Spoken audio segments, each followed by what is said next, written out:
बच्चों, आप लोगों को बहुत बहुत शुभकामनाएं। आज कक्षा 10 के बच्चों के लिए हम लोग चर्चा करेंगे। पार्ट है प्रकाश का अपवर्तन। प्रकाश का बेटा अपवर्तन क्या होता है? Refraction of light. प्रकाश का अपवर्तन, रिफ्रैक्शन ऑफ लाइट। प्रकाश का अपवर्तन क्या होता है, रिफ्रैक्शन ऑफ लाइट क्या होती है, इसके बारे में आज हम लोग जानेंगे। तो सबसे पहले इसके लिए हम लोग जाने कि प्रकाशित जो माध्यम है यह कैसा होना चाहिए। प्रकाशित माध्यम, प्रकाश के चलने के लिए प्रकाशित माध्यम कैसा होना चाहिए? समांगी माध्यम होना चाहिए। तो बच्चों, प्रकाश के चलने के लिए प्रकाशित माध्यम, प्रकाश के चलने के लिए प्रकाशित माध्यम कैसा होना चाहिए? तो प्रकाश के चलने के लिए प्रकाशित माध्यम समांगी होना चाहिए। तो समांगी का मतलब क्या है?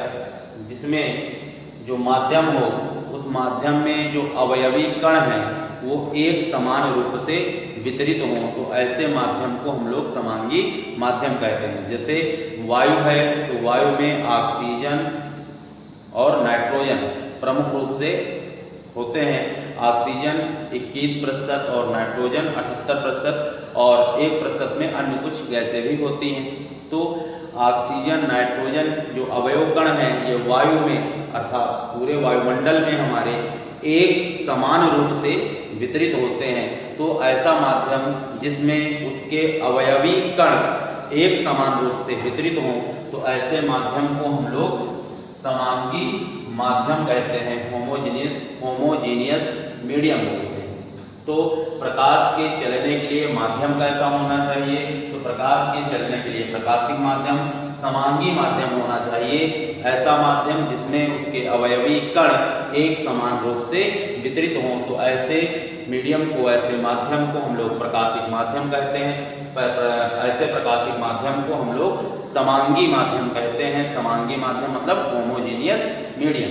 तो बच्चों, आपको यह पता चल गया कि जो प्रकाश का अपवर्तन है इसमें जो प्रकाश है वो एक समांगी माध्यम से दूसरे समांगी माध्यम में जाएगा। तो चूंकि कभी कभी होता है, हम लोग पढ़ते हैं कि प्रकाश एक समांगी माध्यम से दूसरे समांगी माध्यम में जाता है, तो कोई आपसे पूछ लेता है कि समांगी माध्यम क्या चीज होता है, तो आप बताओगे कि प्रकाश के चलने के लिए जो प्रकाशिक माध्यम है वो समांगी होना चाहिए। समांगी माध्यम का तात्पर्य यह है कि उसमें जो माध्यम के अवयवी कण हैं वो माध्यम के अवयवी कण, माध्यम के जो घटक कण हैं वो घटक कण, अवयवी कण एक समान रूप से वितरित हों, तो हम ऐसे प्रकाशिक माध्यम को समांगी माध्यम या होमोजीनियस मीडियम कहते हैं। अब हम बात करते हैं प्रकाश का अपवर्तन क्या है। तो जब प्रकाश एक समांगी माध्यम से, जैसे इधर माध्यम ले लेते हैं वायु और इधर कोई माध्यम ले लेते हैं, मान लेते हैं कांच, तो देखें इन दोनों माध्यमों को पृथक करने वाला जो तल होता है, तो इन दोनों माध्यम को पृथक करने वाले तल को हम लोग पृथककारी क्या बोलते हैं? तल बोलते हैं। तो ये पृथककारी तल हो गया। पृथककारी तल, जो ऐसा तल जो दो प्रकाशिक माध्यमों को क्या करता है? अलग करता है, या दोनों प्रकाशिक माध्यमों की जो सीमा पृष्ठ होती है, ध्यान से बच्चों सुने, दोनों प्रकाशिक माध्यमों की जो सीमा पृष्ठ है उस सीमा पृष्ठ को ही हम लोग पृथककारी तल बोलते हैं। तो जब प्रकाश एक प्रकार के समांगी माध्यम से, ये कोई प्रकाश की किरण है, ये एक प्रकार के समांगी माध्यम जैसे वायु से पृथककारी तल पर आपतित हुई, और जो पृथककारी तल पर जिस बिंदु पर आपतित होती है, आप लोगों ने प्रकाश के परावर्तन में पढ़ा होगा। इस बिंदु को हम लोग आपतन बिंदु कहते हैं। आपतन बिंदु हो गया। और आपतन बिंदु पर हम एक इमेजिनरी लाइन ड्रा करते हैं जो कि पृथककारी जो सीमा पृष्ठ है, पृथककारी जो तल है, इसके लंबवत होता है। इसको हम लोग क्या कहते हैं? अभिलंब कहते हैं। ये आप लोगों ने पीछे भी पढ़ा है कि प्रकाश की जो किरण आती है इसको हम लोग क्या बोलते हैं? आपतित किरण बोलते हैं। तो ये आपतित किरण हो गई, प्रकाश की आपतित किरण। जब पृथककारी तल पर सीमा दो माध्यमों के सीमा पृष्ठ पर आपतित होती है तो जिस बिंदु पर आपतित हुई उसे आपतन बिंदु कहेंगे। और आपतन बिंदु पर जो पृथककारी सीमा पृष्ठ पृथककारी तल के लंबवत इमेजिनरी लाइन, जो काल्पनिक लाइन हम लोग खींचते हैं, वो लाइन क्या हो जाएगी? वो रेखा क्या हो जाएगी? अभिलंब हो जाएगी। तो इस प्रकार से आप लोगों ने आपतित किरण क्या है, अभिलंब क्या है, पृथककारी तल क्या है, यह जान गए। वायु और कांच ये किस प्रकार के माध्यम है? ये समांगी प्रकाशिक माध्यम है। तो जब प्रकाश एक समांगी प्रकाशिक माध्यम से, जब प्रकाश की किरण एक समांगी प्रकाशिक माध्यम से दूसरे समांगी प्रकाशिक माध्यम में सीमा पृष्ठ को पार करके जाती है तो यह अपने पथ से कुछ विचलित हो जाती है, अपने पथ से कुछ हट जाती है। इस परिघटना को ही प्रकाश का अपवर्तन कहते हैं। तो परिभाषा के रूप में सब मिला के हम लोग क्या कहेंगे कि जब प्रकाश की कोई किरण एक प्रकाशिक माध्यम, एक समांगी प्रकाशिक माध्यम, या सीधा सीधा कह दो एक समांगी माध्यम से, समांगी माध्यम का मतलब हो गया जिसमें उसके घटक कण एक समान रूप से वितरित हैं। तो बच्चों पुनः ध्यान से देखें, परिभाषा के रूप में हम लोग क्या कहेंगे कि जब कोई प्रकाश की किरण एक समांगी प्रकाशिक माध्यम से दूसरे समांगी प्रकाशिक माध्यम में जाती है, पृथककारी सीमा पृष्ठ को पार कर दूसरे प्रकाशिक माध्यम में जाती है, तो अपने पथ से क्या हो जाती है? विचलित हो जाती है, अपने पथ से हट जाती है। प्रकाश की इस घटना को ही हम लोग प्रकाश का अपवर्तन कहते हैं। आप लोगों ने प्रकाश के गुण में पढ़ा था कि प्रकाश एक सीधी रेखा में चलता है तो इसको ऐसे जाना चाहिए बिल्कुल सीधे, किंतु नहीं। जब प्रकाश एक समांगी प्रकाशिक माध्यम से दूसरे समांगी प्रकाशिक माध्यम में जाता है, पृथककारी तल को पार कर जब दूसरे प्रकाशिक माध्यम में जाता है तो यह अपने पथ से क्या हो जाता है? कुछ विचलित हो जाता है। अब ये प्रकाश सीधे नहीं चलता तो यह अपने पथ से कुछ क्या हो गया बेटा? इस प्रकार इसको सीधे जाना चाहिए क्योंकि यह अपने पथ से कुछ विचलित हो जाता है। तो इस प्रकार जब प्रकाश अपने पथ से कुछ विचलित हो गया तो प्रकाश में यह जो घटना घटित होती है, इस घटना को ही प्रकाश का अपवर्तन कहते हैं। और यह जो किरण विचलित होकर के यह जो किरण दूसरे माध्यम में चलती है, प्रकाशिक दूसरे समांगी प्रकाशिक माध्यम में चलती है, इस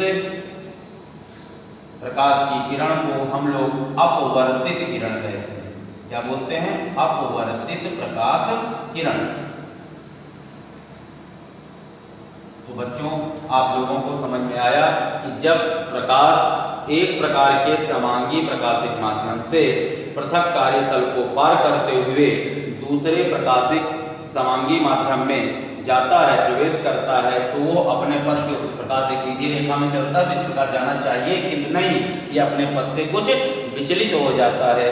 इस प्रकार प्रकाश की किरण का अपने पथ से विचलित हो जाने की यह जो परिघटना है, इस परिघटना को ही प्रकाश का अपवर्तन कहते हैं। परिभाषा के रूप में एक लाइन में हम लोग से लिख देंगे कि जब प्रकाश की किरण एक प्रकार के समांगी प्रकाशिक माध्यम से दूसरे प्रकार के समांगी प्रकाशिक माध्यम में जाती है तो प्रकाश किरण अपने पथ से कुछ विचलित हो जाती है, अपने पथ से हट जाती है। प्रकाश की यह घटना ही प्रकाश का अपवर्तन कहलाती है। और जो किरण पहले प्रकाशिक माध्यम में आपतित होती है, पहले प्रकाशिक माध्यम में आपतित होने वाली किरण को आपतित प्रकाश की किरण कहेंगे। आपतित प्रकाश किरण हो गई है। और जो पृथककारी तल को पार कर दूसरे माध्यम में जाती है तो यह अपवर्तित हो गई, अपने पथ से विचलित हो गई, अपने पथ से कुछ हट गई। तो हटने के बाद जो किरण ये बनी इसको हम क्या कहेंगे? अपवर्तित प्रकाश की किरण कहते हैं। और जिस बिंदु पर प्रकाश की किरण पृथककारी तल पर आपतित होती है उस बिंदु को आपतन बिंदु कहते हैं। और आपतन बिंदु पर जो अभिलंब रेखा हम लोग काल्पनिक रूप से खींचते हैं, उसको हम लोग क्या बोलते हैं, अभिलंब बोलते हैं, नॉर्मल बोलते हैं। तो पृथक कार्यतल में जो पृथक कार्यतल के लंबवत काल्पनिक रेखा खींची गई, इसको हम लोग क्या बोलेंगे, अभिलंब बोलते हैं। जैसे आप लोगों को पता है कि आपतित प्रकाश किरण और अभिलंब के बीच में जो कोण बनता है, इसको हम लोग क्या बोलते हैं, आपतन कोण बोलते हैं। उसी प्रकार यहाँ पर अपवर्तित प्रकाश की किरण और अभिलंब के बीच जो यहाँ पर कोण बनेगा, ये कोण जो बनेगा बेटा, इस कोण को हम लोग क्या बोलेंगे, वहाँ हम लोग परावर्तन की घटना में क्या बोलते थे, परावर्तन की घटना में लोग परावर्तन कोण बोलते थे। यहाँ अपवर्तन की घटना है तो अपवर्तन की घटना में इसको हम लोग क्या बोलेंगे, अपवर्तन कोण बोलेंगे। तो ये अपवर्तन कोण हो गया, बात समझ आ गई बेटा। और ये क्या हो गया, आपतन कोण हो गया, आपतन कोण हो गया, ठीक। तो इस प्रकार से आपतन कोण, अपवर्तन कोण आप लोग समझ पाए। और यह जो प्रकाश अपनी सीधी रेखा में, अपने सीधे पथ में इसको जाना चाहिए, क्योंकि हमको प्रकाश का कोण पता है कि प्रकाश एक सीधी रेखा में चलता है, किंतु एक माध्यम से जब दूसरे माध्यम में जाता है तब सीधे रेखा में नहीं चल पाता और अपने पथ से कुछ विचलित हो गया। तो यह यहाँ पर जो कोण, जितना कोण विचलित होता है, इस कोण को हम लोग विचलन कोण बोलते हैं, है ना। तो देखें जरा ध्यान से, यह एक सीधी रेखा है और ये एक सीधी रेखा चली गई, तो इतना ये पूरा कोण इस पूरे कोण के शीर्षाभिमुख कोण हो जाएगा। तो ये इतना पूरा कोण I के बराबर होना चाहिए। अब कितना कोण हो गया R, तो ये विचलन कोण हमारा कितना हो जाएगा, I माइनस R हो जाएगा। तो विचलन कोण अगर आपको निकालना हो तो इस प्रकार विचलन कोण आप I माइनस R के सूत्र से निकाल के बता सकते हैं कि विचलन कोण कितना होगा। तो ये हो गया प्रकाश का अपवर्तन। अब प्रकाश के अपवर्तन के नियम क्या होंगे, तो जैसे उसमें आप लोग पढ़ते थे आपतित किरण, और ये दूसरी किरण कौन सी हो गई, अपवर्तित किरण। तो आपतित प्रकाश की किरण, अपवर्तित प्रकाश की किरण और आपतन बिंदु पर जो खींचा गया अभिलंब है, ये सभी ब्लैक बोर्ड में आपको एक ही तल में दिख रहे हैं, तो ये एक ही तल में होते हैं। तो एक नियम इसका हो गया कि आपतित प्रकाश किरण, अपवर्तित प्रकाश किरण तथा आपतन बिंदु पर खींचा गया अभिलंब, ये तीनों एक ही तल में होते हैं। और दूसरा इसका नियम हो गया, दूसरा नियम क्या है, दूसरा नियम इसका है कि जो आपतन कोण है, इस आपतन कोण की ज्या, ज्या का मतलब होता है बेटा साइन, है ना। त्रिकोण में आप लोग पढ़ोगे तो आपतन कोण की ज्या अर्थात साइन आई, तो आपतन कोण की ज्या साइन आई तथा अपवर्तन कोण की ज्या साइन आर। तो आपतन कोण की ज्या तथा अपवर्तन, ये कितना कोण अपवर्तन कोण था, कितना, ये इस अपवर्तन कोण की ज्या का जो अनुपात होता है, यह अनुपात एक नियतांक होता है।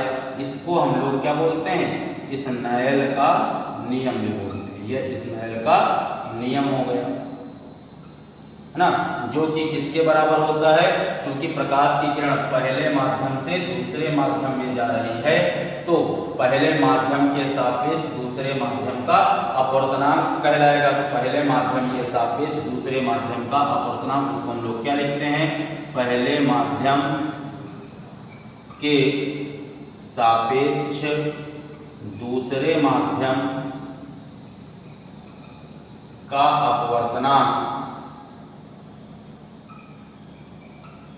पहले माध्यम के सापेक्ष दूसरे माध्यम का अपवर्तनांक 1 और 2 ऐसे लिखते हैं। जिस माध्यम के सापेक्ष होता है उसको पहले और जिसका अपवर्तनांक होता है उसको बाद में। तो पहले माध्यम के सापेक्ष दूसरे माध्यम का अपवर्तनांक, इसको हम लोग इस तरह 1 और 2 से प्रदर्शित करते हैं। तो ये जो स्नेल का नियम है, जो नियतांक है, यह नियतांक 1 और 2 अर्थात पहले माध्यम के सापेक्ष दूसरे माध्यम के अपवर्तनांक, इसको हम लोग क्या बोलते हैं, रिफ्रैक्टिव इंडेक्स।